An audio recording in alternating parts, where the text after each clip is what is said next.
This podcast episode discusses suicide and suicidal ideation, and some people might find it disturbing. If you or someone you know is suicidal, please contact 911 or call the suicide prevention hotline in your country. Resources can be found in the description. Is this thing on? Hello and welcome back to the SLC Voice Podcast. Podcast by students for students. I'm Brian, and today we're going to be talking about mental health. Like how pervasive it is in society, what we can do to help, and some of our own experiences with it. I'm joined by Michael from D-Stig. How you doing, Michael? Good yourself. Thanks for having me on. Thanks a lot for coming on here. And Kathy, who is our chaplain at the, are you just at Kingston, St. Lawrence campus or other campuses as well? So I am on all three campuses. Okay. I am paid to be on the Kingston campus and I work as a volunteer on the other campuses. So, But it's my heart to see our presence on all three campuses, definitely. Well, as a student at the Kingston campus, I say thank you very much. And as just someone that likes to look out for other people, I say thank you for your time volunteering with other campuses. That's amazing. So I guess let's just kind of kick off with a general question. Like mental health, why do you think it's important, Kathy? Well, I really believe that our thoughts are sort of like the wellspring from which so much of our life flows. And when we're not healthy in our minds, well, I guess any aspect of health that's not right, when there's a problem in our physical bodies, our emotional health, even our social health, our financial health, in any of these areas, when we're struggling, it really affects the others and our overall well-being. But I think especially with mental health, it really can cloud and distort our view of reality even. And so I think it's a really important thing to guard and protect and really nurture members in our community that struggle with mental health, because it can be a really dangerous way to suffer. All right, couldn't agree with you. Michael, do you have anything you want to add on that? No, yeah, I was going to say exactly the same thing. And then on top of that as well, just with the brand D-Stig, and its goal is not only just those people struggling need some help as well because of what they're going through, but then also the people who might not necessarily have their own mental health issues, but could be a parent of that person, that sort of thing. So those conversations are important for them as well. I actually, that's a perfect kind of thing to bring up. I think that's one thing that with mental health, it really kind of goes unnoticed. And I think there's some stats that say that 1 in 5 Canadians are affected by mental health personally. And that's just the ones that we know about. I think it really is one of those things that's like, that's just the tip of the iceberg. And I guess what I gotta say is, like, Michael, like how many people do you think are really affected by mental health around you? Like how prevalent do you think this is? Well, realistically, I would say everyone is. Maybe not directly. Like I said, maybe not directly having their own mental illness or something like that, or their own struggle. But I'd be hard to think of anyone I know. Well, anyone that knows me would obviously have a connection to mental health. Sure. But I have a hard time thinking of anyone that would know anyone else that wouldn't have some sort of contact to mental health, whether it be a friend with an issue, a parent, any other sort of relative, or even just a classmate sort of thing. So I definitely believe it's above 1 in 5. To take a guess, I couldn't honestly take an educated guess, because the amount of people that just don't want to talk about it, it makes it hard to kind of guess at those numbers. Absolutely. Kathy, do you have anything your thoughts on this?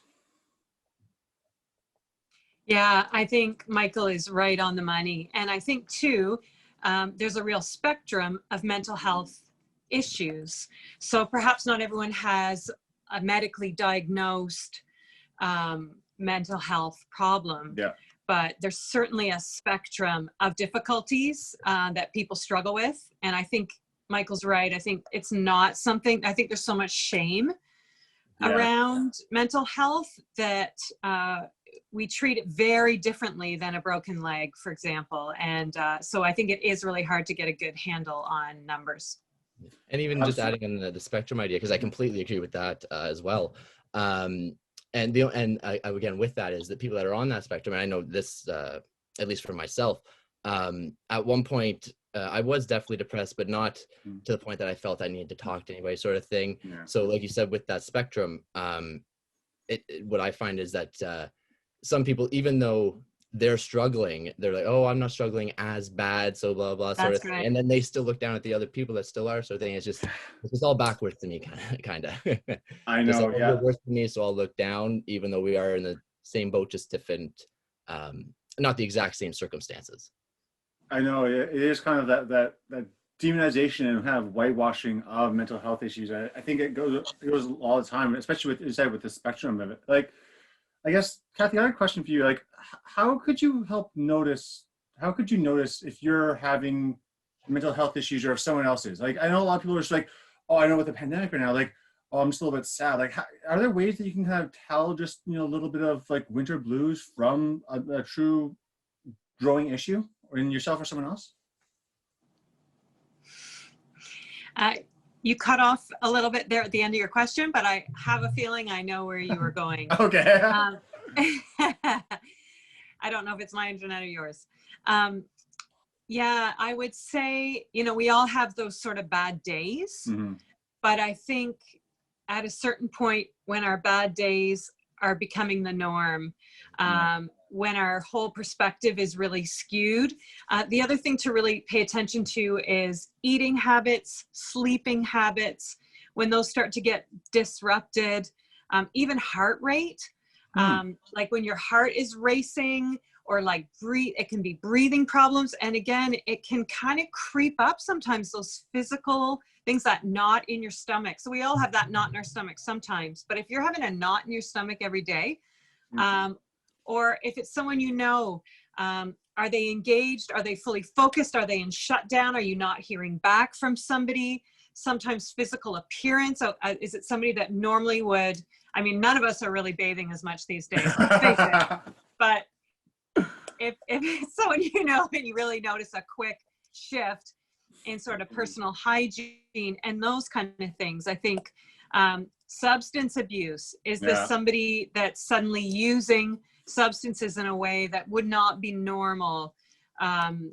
Day drinking, whatever else, or even, just that drink every day that person normally would never have. Like, I think just training ourselves to just be on the lookout and to open our eyes and really take notice of one another and what's normal for our loved ones and even acquaintances. We can notice this sometimes in class, that someone, just is not behaving how they normally would and not as outgoing, more withdrawn. Like, those are all can be signs that something's off. Did I miss any, Mike? No, you hit the nail on the head. That's I'm trying to think of them all, but yeah, that was perfect. I cannot think of another one off the top of my head. Okay. That was perfect. That the part about the heart rate and the kind of the stomach churning is something I never really thought of before. That's fascinating. And it really is. It's one of those good indicators that you're stressed out, right? It's like your heart rate starts going, you get the stomach clench. You're I can attest to it. I'm going through it right now. Oh, believe me, man. I'm just joking. I'm fine. Just the video making me a little anxious. Oh, just that performance anxiety, right? The butterflies in the stomach. It's always exactly fun. Yeah. No, that's a good though. Like, and paying attention to people around us, and I guess it's something that we all should probably try to do a little bit better on. Like, I know myself personally, I think like there have definitely been some times where I have had some friends in the past that have been going through some mental health issues. Then I just, we want to reach out and you're not really sure how to go about it, I guess. Like, would you have any, like, Michael, I know you've had some experiences with this in the past with people around you. What would you say to someone if you think they're going through an issue like this? How would you try to help them? So the first thing I try to do is just connect to them, let them know that, like, one, that they've got my attention. I'm listening to them and I care about what they're saying, first off. And then second, from there, I just try to kind of feel them out. One, how serious they are, and the more serious they are, the more likely I'm going to turn to somebody else. Because as much as help as I like to be for my friends and the people that turn to me, I also know my limits. I'm not a professional or anything like that. So if it is getting to the conversation is getting to one of those serious points where it could be the person inflicting harm on themselves or anything along those lines, as hard as it is to break that trust, that is something that a lot of people, including myself in years past, that tend to think that's something that a promise that we can't break. Oh, I promise you we'll stay here, sort of thing, because you feel like you're sort of their lifeline. If you break that trust, then what are they going to feel? How are they going to react to that? So it's just really hard to kind of to gauge without having a specific situation to me. But again, overall, just speaking generally, the biggest thing is just support, showing you care. My biggest thing is relating to the person, just saying like, hey, you're not alone here. There's thousands of us going through this. Maybe not specifically that exact situation, but the amount of people struggling, at least from what I found, is that just simply making sure people realize that they've got the support around them if they want to turn to it, that they aren't alone, and that even though they do have something going on in their head, there isn't actually anything wrong with them. It's the same thing as having a broken bone.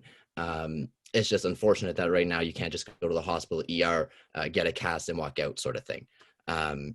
Yeah, I love what Michael said. I think that's so good. And I loved just the first thing he said, which I think is just so important, which is just listen. And I think we don't do that well. And I often tell people, you know, if you're worried about someone, ask them questions, like, because we tend to be quick to want to talk at people. Very true.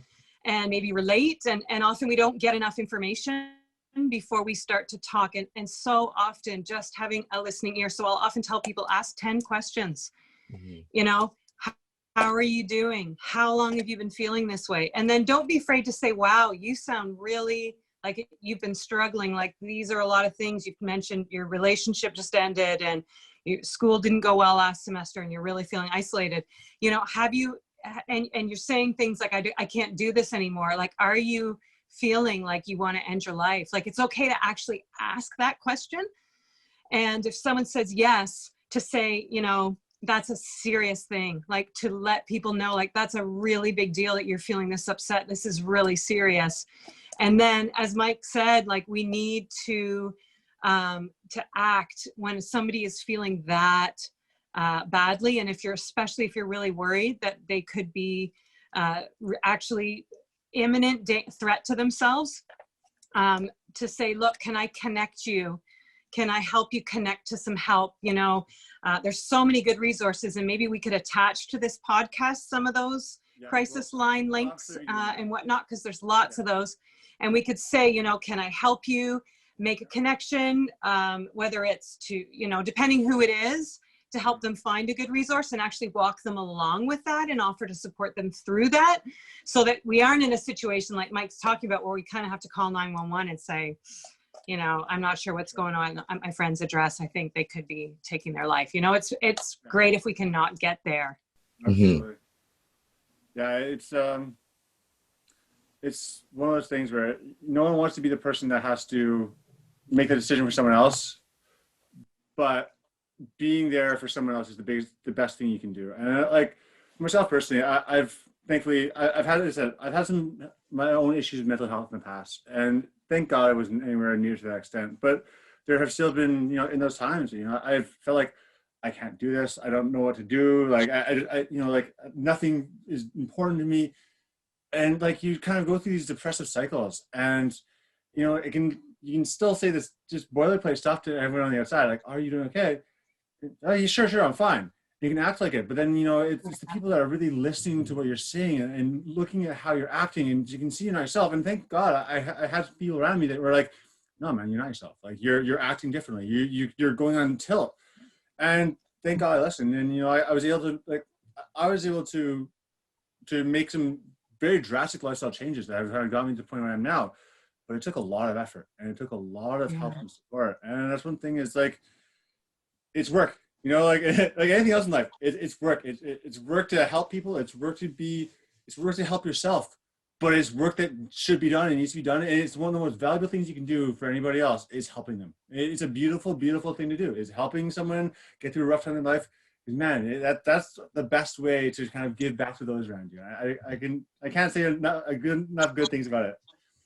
So yeah, I completely agree. Starting DSIG, it's definitely helped my mental health. Just the aspect of helping other people. You're bang on right with that. It definitely can help yourself for sure.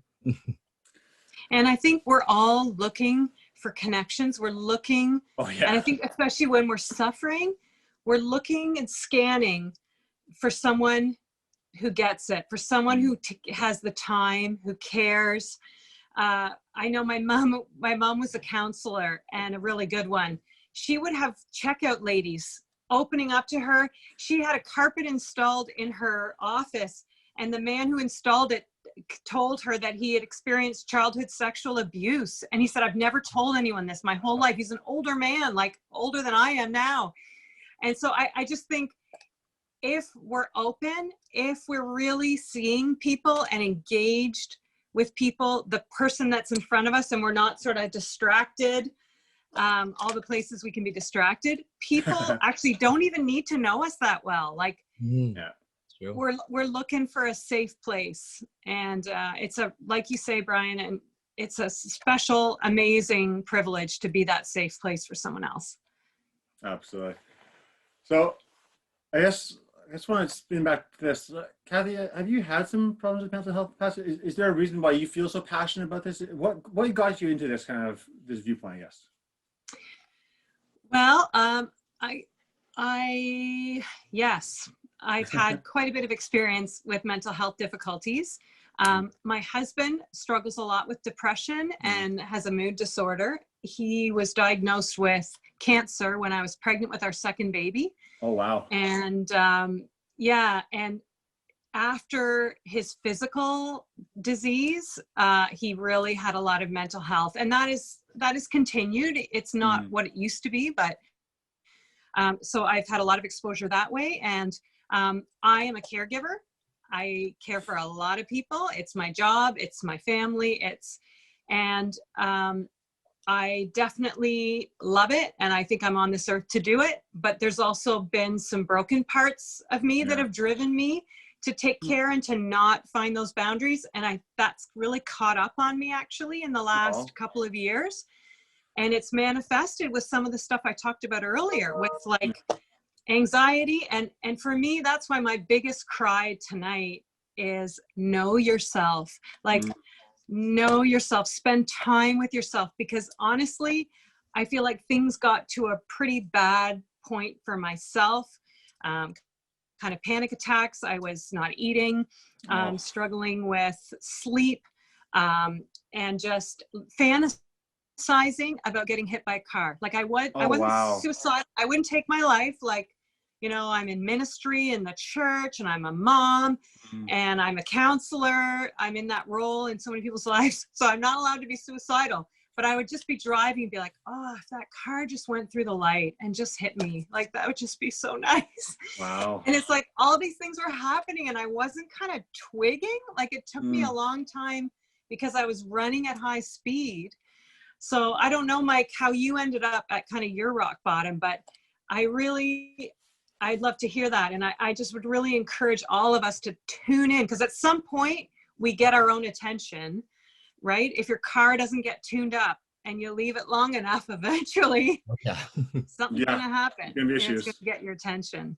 So I would say those are the things that kind of led me to get my attention.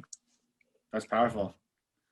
As for myself, I wasn't diagnosed until I was 18, around there, but I had struggled with, without knowing what it was at all, with bipolar symptoms. Okay. From as far back as I can remember, it would probably be 13, 14.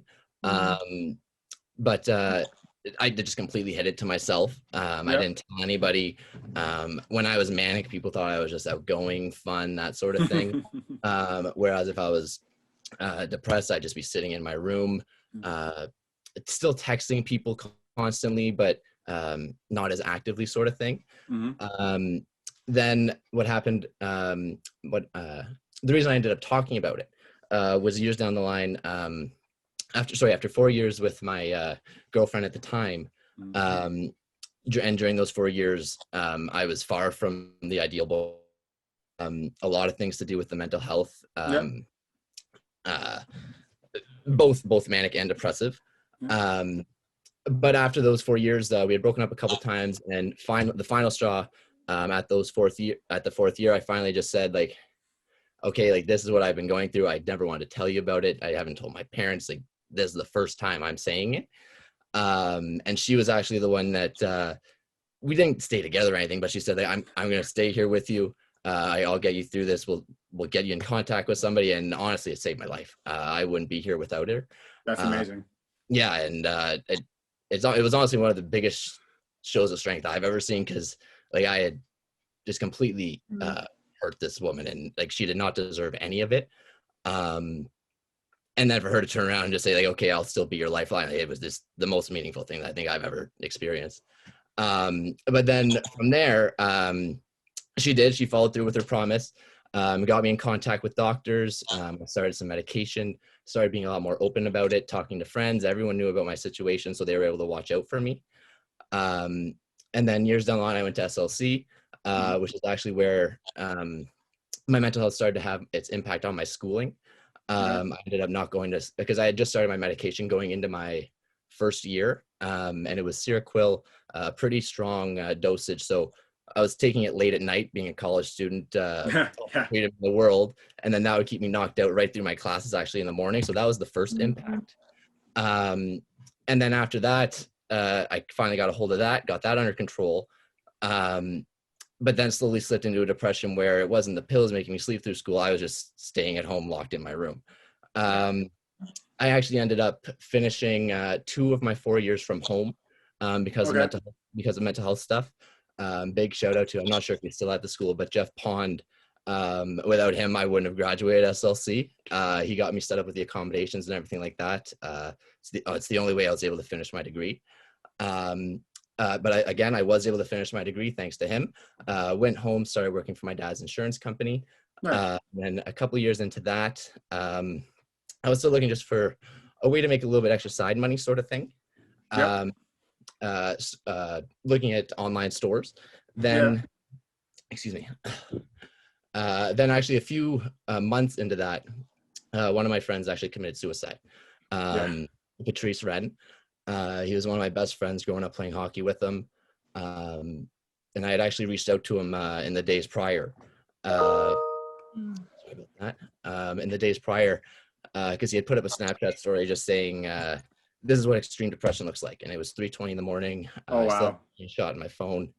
And it was just a TED talk about mental illness at 3:20 in the morning. I just reached out and said, hey man, like what's going on? What are you going through? I'm here. And he, at that point, he had knew that I was struggling as well. But I just got that typical "I'm fine" question, and of course, guys being guys, I let that go, didn't think of it, and a week later we lost him. So that really drove home that we need to have these conversations, because like we were saying earlier, it's definitely hard to break that trust.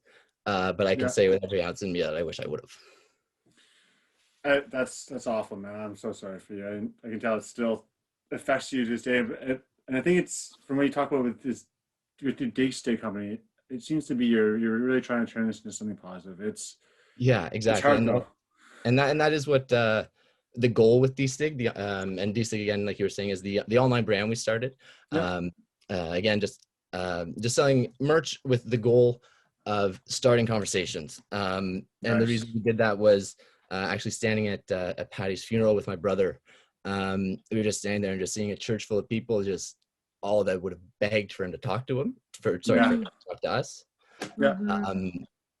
And just seeing that, I've always said I'm not sure what made it click in my head, but just standing in the funeral there, seeing everyone, the name D-Stig, it all just popped into my head. Ran with it. 2 weeks later, we launched, and then from there, the community's just taken it and just blown it up to numbers that we never expected, especially this quick.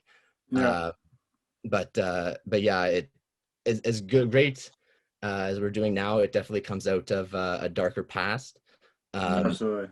But with that, it is also at least something that we can turn into a teaching point moving forward. So it isn't, we didn't lose Patty for nothing. A bit of redemption of a horrible situation. Yeah. For sure. So who's you said I know you're with D-Stig, you're benefiting a foundation. What's the foundation you're trying to benefit? Yes, yeah. So here in Pembroke, I'm actually on the board of directors for the local mental health center here, the Robbie Dean Center. Cool. It's a completely nonprofit, no government funding or anything like that. Unfortunately, we do have our doors closed at the moment because of COVID. Yeah, of course. We're operating with the phone over the phones. But essentially, what it is just a completely free service for anyone that is struggling or anything like that. We might not necessarily be able to help directly with absolutely everybody, just because of limited numbers and sorts of stuff. But we also not just help take care of those people, but if we aren't the best suited for them, we'll also help direct them towards those people as well. That's fantastic. It seems like you guys you're giving people another avenue to look down, another kind of opportunity to try to help themselves or others. Yeah, exactly. That's fantastic. I think it's great work you're doing. Kathy, especially in the Kingston area, what are some, or Kingston area and surrounding areas, what are some avenues that students can look into if they're experiencing some mental health issues or they think someone else is?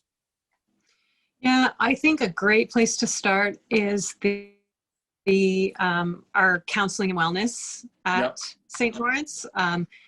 Just a beautiful group of very gifted, talented, dedicated people.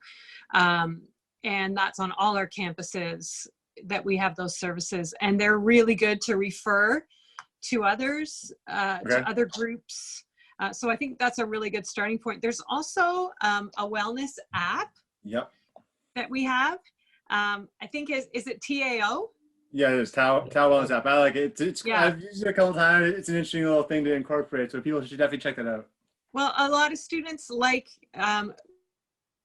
it's based on the idea that we're in a sort of a self-help generation. You guys are really quick to Google. You guys, I'm saying, not me, your generation. The millennials and the Gen Zs are really quick to Google stuff. And so this app is full of, you can do a self-assessment and it'll give you like articles and stuff and sort of direct you. So it's sort of like a support that some students I know have found really, really helpful. So Brian, do you know how you get that app on your phone? Is it just... Can't remember, to be honest. If you look up Tao Wellness app, then I think you can just find it on the probably on your Google Play Store or iTunes, things like that. What we'll do is, don't worry, we'll edit it in so that it kind of flashes by the bottom. We'll figure it out. I should look that one up. So I think we've covered a lot of interesting things here today, guys. Is there anything else, Michael, you'd like to touch on before we head out of here? Sounds good to me. I can't think of anything else off the top of my head. No, Kathy, anything? I guess just the one thing I wanted to just say, I think one of the big reasons why we don't want to talk about mental health is a reason we don't want to talk about a lot of personal stuff, generally speaking, and it's just not wanting to be vulnerable. I think we all struggle with kind of a lot of shame.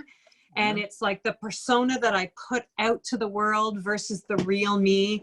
And a lot of it is just feeling like there's something wrong with me.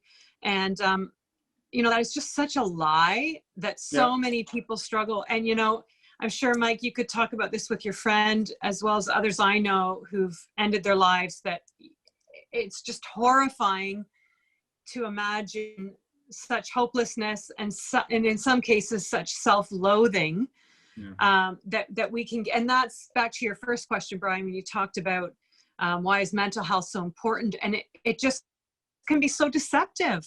It's like we believe lies about who we are and about the world's not safe and everyone's going to be upset with me or mad at me or make fun of me or reject me, and I'll never feel any better and I have nothing to contribute, and if I was gone no one would miss me. I mean, it just goes on and on and on, and a lot of the root of all that is shame and just not valuing who we are. And so I just want to just really, really, really encourage people to realize that shame is the lie. That stuff is just garbage.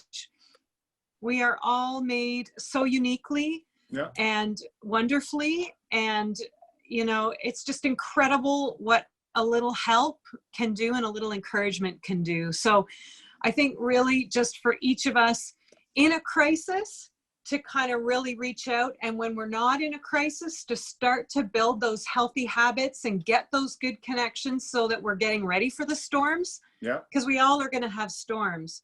And Absolutely. so during a storm, we have to hunker down and grab the help we need.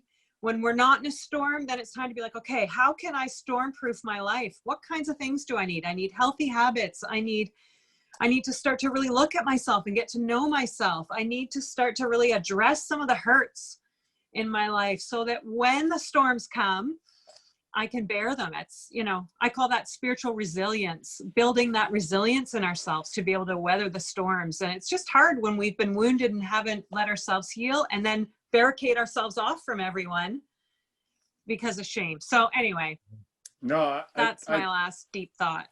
I think that's fantastic. Yeah, that's With perfect. life, I think because of media and especially with social media, we see these highlights, these glimpses, and we think everyone's got this perfect life going on. No one's got any issues, and it's not realistic. It's not true. No one's perfectly normal, as we talked about before. Like everyone is touched by issues around us, and then we all try to act like we're not, and it's not healthy. Like myself personally, in the fall, True, Brian. in the fall, I went through a couple of different things. Like I lost my grandmother, I lost like a beloved pet, and I was going through some things in this semester. But it's because of, as you're talking about, these healthy habits and kind of like preparing yourself, that I was able to, it was tough, but I was able to make my way through because I had built some better habits and some better kind of tools and some techniques to kind of get through things. So Yeah. and I think the connections are so important in that. Yeah, for sure. So, just the relationships, I think, are just the. I absolutely agree. So before we get out of here, I'm gonna give a couple of ways people can reach out if they really need help. The crisis text line is text HOME to 686868. The kids' help phone is 1-800-668-6868. The National Suicide Prevention Lifeline is 1-800-273-8255. And the Trans Lifeline is 877-565-8860. Michael, Kathy, I can't thank you both enough for coming on here today. Michael, you want to share your website so people can check out DSTIG? Because I think after this talk, hopefully you'll get a couple more views on your page. Yeah, that'd be awesome. It's it's pretty simple. It's just www.dstig.ca, and that's just DESTIG. Actually, I think I got on my hat here. If we can see that, yeah, nice. Easier. Yeah, so that's good, man. That's good. Yeah, just there, dstig.ca. I like the logo. And then there's also all the socials are just at DSTIG Clothing on Twitter, Facebook, all that stuff. So you can find us pretty much anywhere. Fantastic. Thank you. Is there anything else you'd like to say, Kathy? Just, I'm available at chaplain@sl.on.ca. I'm available for students. That's kind of what I do. I run small groups. I meet one-on-one. I do a lot of just encouraging, mentoring, cheering on when we all need that. Awesome. Well, that's fantastic. Thank you guys so much. So for the Voice Podcast, please check us out on YouTube at The Voice Podcast, Instagram at SA Voice Podcast. Listen to us on SoundCloud, Spotify, Google Play, Apple Podcasts, and of course, follow the college. I'm Brian, and this has been the SA Voice Podcast. Thank you.